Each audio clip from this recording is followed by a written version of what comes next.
Hello students, कैसा है? आज हम बात करने वाले हैं सिविक्स से चैप्टर 1 इक्वालिटी के बारे में, जिसका ये पार्ट 2 है। अभी तक हमने पढ़ा कि इक्वालिटी होती क्या है, इक्वालिटी इम्पॉर्टेंट क्यों है। अब हम पढ़ने वाले हैं नेक्स्ट टॉपिक जो है हमारा रिकॉग्नाइजिंग द डिग्निटी।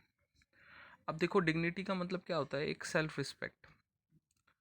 अब एक इंसान जो सोसाइटी में रह रहा है, उसकी एक सेल्फ रिस्पेक्ट होती है, खुद की एक रिस्पेक्ट होती है, जिसकी वजह से वो जाना जाता है।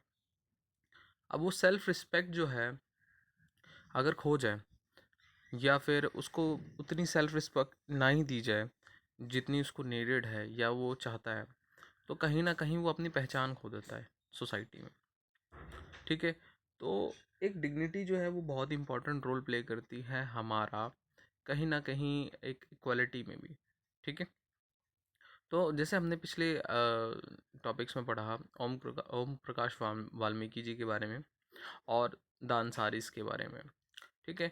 तो हमें दोनों जगह ये चीज़ पता लगी कि कास्ट के बेसिस पे और रिलीजन के बेसिस में कितना ज़्यादा डिस्क्रिमिनेशन हो रहा था उस टाइम पे। ठीक है। इन दोनों ही अगर हम चीज़ों को देखते हैं कास्ट और रिलीजन में। अब ओम प्रकाश वाल्मीकि जी जो थे, वैसे तो बहुत बड़े राइटर बनेंगे, लेकिन पहले के टाइम में इन्होंने बहुत ज़्यादा स्ट्रगल करा। ठीक है। अपनी लाइफ में काफ़ी ज़्यादा स्ट्रगल करा। इनके साथ बहुत ही ज़्यादा इनइक्वालिटी फेस करने की मिली ड्यू टू द कास्टिज्म। ठीक है। अब इनकी डिग्निटी काफ़ी ज़्यादा वॉलेटेड हुई, इनके साथ अनइक्वल ट्रीटमेंट्स हुए। ठीक है। और सेम वे अंसारीज के साथ भी हुए। अब यहाँ पर इनको स्कूल तक में जहाँ पर एजुकेशन मिलती, वहाँ पर भी इनके साथ इनइक्वालिटी हो रही थी। कैसे? इनसे झाड़ू पोछा पढ़ाया जा रहा था, क्योंकि ये छोटी कास्ट के थे, कहते थे। स्कूल मेट्स जो थे उनको चिढ़ाते थे, उनके जो क्लासमेट्स हैं उनको चिढ़ाते थे। टीचर्स उनको एक अच्छी नज़र से नहीं देखती थी। टीचर्स भी उनको उनमें डिस्क्रिमिनेट करते थे। तो कहीं ना इनकी जो डिग्निटी थी वो बहुत ही ज़्यादा हर्ट हो रही थी उस टाइम पे। और ये चीज़ जब ओम प्रकाश वाल्मीकि जी के फादर ने देखी तो उनको बहुत ही क्रोध आया, बहुत ही गुस्सा आया। और उन्हें तब फील हुआ कि ये सारी चीज़ें वो कर रहे हैं जिन्हें नहीं करना चाहिए था। ठीक है। तो इस वजह से उन्होंने अपने बच्चों को वहाँ से लेके, अब अंसारीज़ के साथ भी सेम ही हुआ चीज़। ठीक है। उनको भी अपार्टमेंट्स वगैरह नहीं मिल रहे थे। ठीक है। तब उन्होंने एक रास्ता ढूंढा, क्योंकि वो मुस्लिम कम्युनिटी से थे। तो उन्होंने रास्ता ढूंढा कि हम क्या करते हैं, अपना नाम चेंज कर लेते हैं। तो उन्होंने अपना नाम चेंज कर दिया, मिस्टर कुमार रख दिया अंसारी की जगह। तो कुछ चीज़ें ये ऐसी हैं जिसकी वजह से लोगों ने अपनी इंडिविजुअल जो पर्सनैलिटी है या अपनी एक रिस्पेक्ट है वो कहीं ना कहीं सोसाइटी में खो दी। आज भी ये सब चीज़ें चलती रहती हैं। कुछ ऐसे लोग हैं जिनको पता नहीं होता चीज़ों के बारे में प्रॉपर तरीके से, और वो लोगों का दिल दुखा देते हैं या इनइक्वालिटी करते हैं दूसरों के साथ। Next, equality in the Indian democracy. अब ये भी बहुत वास्ट कंसेप्ट है, क्योंकि इंडियन डेमोक्रेसी के अंदर, ठीक है, हमारा जो स्वतंत्र भारत है, ठीक है, डेमोक्रेसी जो हमारी है, लोकतंत्र जो हमारी गवर्नमेंट है, वहाँ पर एक इक्वालिटी क्या रोल प्ले करती है? क्या इक्वालिटी इम्पॉर्टेंट है? बिल्कुल। इक्वालिटी बहुत ही ज़्यादा इम्पॉर्टेंट है। और इसका मेजर कारण क्या है? क्योंकि अगर हमारे देश में इक्वालिटी नहीं होगी, तो जो हमारा देश इतनी डाइवर्सिटी वाले लोगों के साथ मिला हुआ है, इतनी डाइवर्सिटी की कास्ट्स हैं, रिलीजन है, कल्चर्स हैं, लैंग्वेजेस हैं, तो कहीं ना कहीं जो लोग हैं या जो हमारा गवर्नमेंट स्ट्रक्चर है, ठीक है, ये हमारी गवर्नमेंट है, वो रन नहीं कर सकती। क्योंकि अगर इक्वालिटी नहीं है तो लोगों में डिस्क्रिमिनेशन बहुत ज़्यादा होगा। और डिस्क्रिमिनेशन होगा तो सीधी सी बात है, लोग जो हैं वो बहुत ही ज़्यादा परेशान होंगे। ठीक है। तो आज भी हम ये सब चीज़ें देखते हैं कि जो इक्वालिटी का मुद्दा है हमारी सोसाइटी में, कहीं ना कहीं, जैसे आप ये इमेज देख सकते हो पार्लियामेंट की। पार्लियामेंट आपने सुना होगा नाम, जहाँ पर डिबेट्स होती है, डिस्कशंस होते हैं, रूल्स एंड रेगुलेशन बनाए जाते हैं हमारे देश के लिए, वो पार्लियामेंट है। ये आप देख सकते हो ना, बीच में हमारा जो नेशनल फ्लैग है वो है। और उसके बाद जो ये स्तंभ है, ये आप स्तंभ मतलब जो पिलर्स है, पिलर्स को ध्यान से देखोगे तो इसमें कई सारे लोग डिफरेंट कास्ट हो गए, डिफरेंट रिलीजन हो गए, डिफरेंट कल्चर से हैं, ठीक है, जो कि शो करता है कि हमारे यहाँ इंडिया में डाइवर्सिटी है और इक्वालिटी भी है, ठीक है। हमारे कॉन्स्टिट्यूशन ने हमें इक्वालिटी दी है और यहाँ पर हमारे अगर कोई भी एक बड़ा इम्पोर्टेंट इसमें बताऊंगा आपको कि हमें फंडामेंटल राइट्स मिले हुए हैं, ठीक है। फंडामेंटल राइट्स हमें कॉन्स्टिट्यूशन द्वारा मिले गए हैं और इसमें अगर हमारे कोई फंडामेंटल राइट्स जैसे राइट टू इक्वालिटी भी है, राइट टू फ्रीडम भी है, ठीक है, कल्चर्स के लिए भी है, रिलीजन्स के लिए भी हमारे पास राइट्स हैं, और अगर इसको कोई तोड़ता है या अबॉलिश करता है कोई भी व्यक्ति, तो उसके खिलाफ सख्त कार्यवाही की जाती है। और एक और बहुत इंपॉर्टेंट फैक्टर कि आप सीधा सुप्रीम कोर्ट में अप्रोच कर सकते हो अगर आपके साथ कोई भी ऐसी कार्रवाई मतलब कोई भी डिस्क्रिमिनेशन होता है फंडामेंटल राइट्स को लेकर। और ये बहुत बड़ा राइट है, मतलब सीधा आप अप्रोच कर सकते हो सुप्रीम कोर्ट को, तो ये बहुत बड़ी बात है। तो ये सिर्फ और सिर्फ हमें फंडामेंटल राइट्स में मिलते हैं, ठीक है। और कहीं ना कहीं जो हमारा कॉन्स्टिट्यूशन है उसने उसमें चीज़ें ज़रूर थोड़ी कॉम्प्लिकेटेड है, लेकिन लोगों के लिए, आम लोगों के लिए बहुत ही सोच समझ के चीज़ें बनाई गई है ताकि लोगों को दिक्कत ना आए। अब the Declaration of Equality includes some of the following provision in the Constitution. First, every person is equal before the law. अब देखो ये important है, ठीक है।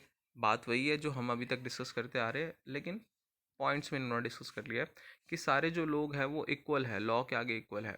From the president of the country to Kanta a domestic worker to obey the same law. मतलब चाहे वो president क्यों ना हो, प्राइम मिनिस्टर क्यों ना हो, कितना अंबानी क्यों ना हो, अडानी क्यों ना हो, उनके लिए लॉ जो है सेम है। जैसे एक छोटे पर्सन के लिए, एक गरीब व्यक्ति के लिए है, वैसे ही एक अमीर व्यक्ति के लिए भी या पावरफुल पर्सन के लिए भी सेम है। Second, no person could be discriminate against on the basis of their reason, caste, race, place of the birth, where they are female और मेल। मतलब कोई भी डिस्क्रिमिनेट नहीं कर सकता, चाहे आप किसी भी कास्ट से हो, किसी भी कल्चर से हो, किसी भी रिलीजन से हो, चाहे मेल हो या फीमेल हो। Third, every person has access to all the public places including grounds, hotels, shops, markets. All the people can use public available wells, roads and the bathing ghats. मतलब कोई भी person कोई भी चीज़ जो public places है उसको use कर सकता है, प्राइवेट प्लेस नहीं, प्राइवेट प्लेस भी कर सकता है बट उनकी परमिशन लेके। तो उनमें उनको कोई भी रिस्ट्रिक्शंस नहीं कर सकता कि भाई आपने यहाँ नहीं जाना, आपने वहाँ नहीं जाना, आप इस कास्ट के हो को तो नहीं जा सकते हो, ठीक है। तो रिस्ट्रिक्शंस नहीं है इंडिया में इन सब चीज़ों के लिए, ठीक है। ये हमारे कॉन्स्टिट्यूशन में भी गिवन है। Fourth, untouchability has been abolished. Abolish का मतलब अनटचेबिलिटी ख़त्म कर दी गई है। अगर कोई भी प्रैक्टिस करता है, अनटचेबिलिटी का मतलब क्या होता है कि मान लीजिए कोई आपने कहा कि भाई ये जो है लोअर कास्ट है, तो भाई ये इसको हाथ नहीं लगाना, ठीक है, इसका छुआ पानी नहीं पीना या इससे दूर रहना, तो दिस इज कॉल्ड अनटचेबिलिटी, कि उसको टच भी नहीं करना आपने।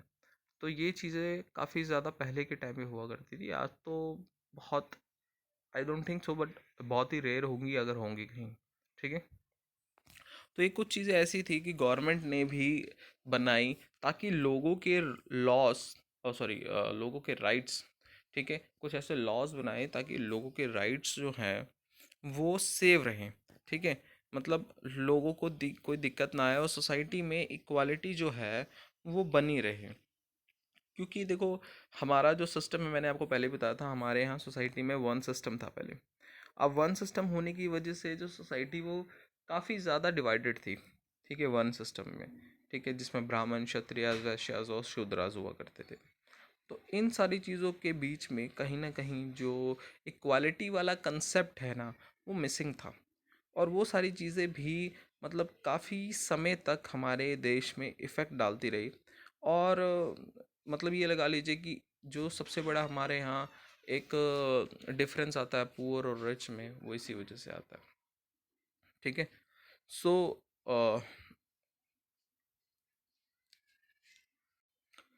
नेक्स्ट क्वेश्चन जो आता है वो ये आता है कि क्या ये जो चीज़ें हैं इनक्वालिटी, इसके लिए गवर्नमेंट क्या क्या कर सकती है। देखो गवर्नमेंट ने रूल्स एंड रेगुलेशन ज़रूर बनाए हैं, कई सारी ऑर्गेनाइजेशन भी बनाई हैं जिसके लिए जिसमें मतलब लोग वर्क करते हैं दूसरे लोगों के राइट्स के लिए, ठीक है, कोई डिस्क्रिमिनेशन ना हो, इस चीज़ के लिए डिफरेंट ऑर्गेनाइजेशन बना रखी हैं। सेकेंडली थिंग, कुछ ऐसे रिजर्वेशन, जैसे कि आपने सुना होगा कि एक कास्ट के लिए रिजर्व्ड कर दिया गया है, ठीक है, कम्युनिटी के लिए रिजर्व कर दिया गया है। अब तो जैसे EWS वाले इकोनॉमिक वीकर सेक्शन जो हुआ करते हैं, जिनके पास काफ़ी मतलब अर्निंग सोर्सेस कम है, ठीक है, उनके लिए भी एक अलग से रिजर्वेशन बनाया गया है। तो ये सारी रिजर्वेशन जो बनाई गई है गवर्नमेंट द्वारा, ये इसी वजह से थी ताकि जो मतलब एक कंट्री के अंदर अपलिफ्ट करा जा सके जो भी वीक पॉइंट्स हैं या जहाँ पर लोगों को दिक्कतें आ रही हैं, मतलब डेवलपमेंट नहीं हो पा रही, जहाँ पर अनइक्वल ट्रीटमेंट काफ़ी ज़्यादा है, ठीक है। तो वहाँ पर जैसे डॉक्टर भीमराव अंबेडकर जी, जिनकी फ़ोटो आप देख रहे हैं, इन्होंने हमारे कॉन्स्टिट्यूशन में रिजर्वेशन वाला कंसेप्ट लेके आए, और जो कि बहुत ही मास्टर स्ट्रोक था उस टाइम के लिए। क्योंकि देखो, उस समय में लोगों में डिस्क्रिमिनेशन काफ़ी ज़्यादा था, और उनको अपलिफ्ट एक ही तरीके से कर दिया जा सकता था कि उनको रिजर्व कैटेगरी में डाल दें। क्योंकि क्या होता था, मान लो 100 जॉब्स हैं, कहीं निकली 100 जॉब्स, तो जो बेचारे लोअर कास्ट के लोग थे या दलित्स थे, जिनके पास कोई एजुकेशन नहीं थी, या जिनके पास कोई एजुकेशन थी भी तो प्रॉपर नहीं थी, कोई रहन सहन नहीं था, कोई प्रॉपर गाइडेंस नहीं थी, तो वो लैक करते थे। वो 100 की जॉब्स जो थी वो उन लोगों को मिल जाती थी जो काफ़ी ज़्यादा एजुकेटेड थे और हायर क्लास से थे। अब इस डिस्क्रिमिनेशन को ख़त्म करने के लिए इन्होंने रिजर्वेशन वाला कंसेप्ट लेके आए, ताकि जो वो लोग हैं उनको भी कुछ 10 से 15 सीट्स उनके लिए रिज़र्व कर दी जाए, और इन फ्यूचर जब भी कोई रिक्वायरमेंट्स आती हैं, ठीक है, तो उनके लिए हमेशा छोड़ी जाए कुछ ना कुछ वैकेंसीज। तो अभी के लिए हम यहीं तक करेंगे, ठीक है। नेक्स्ट टॉपिक में फिर हम नेक्स्ट पार्ट करेंगे।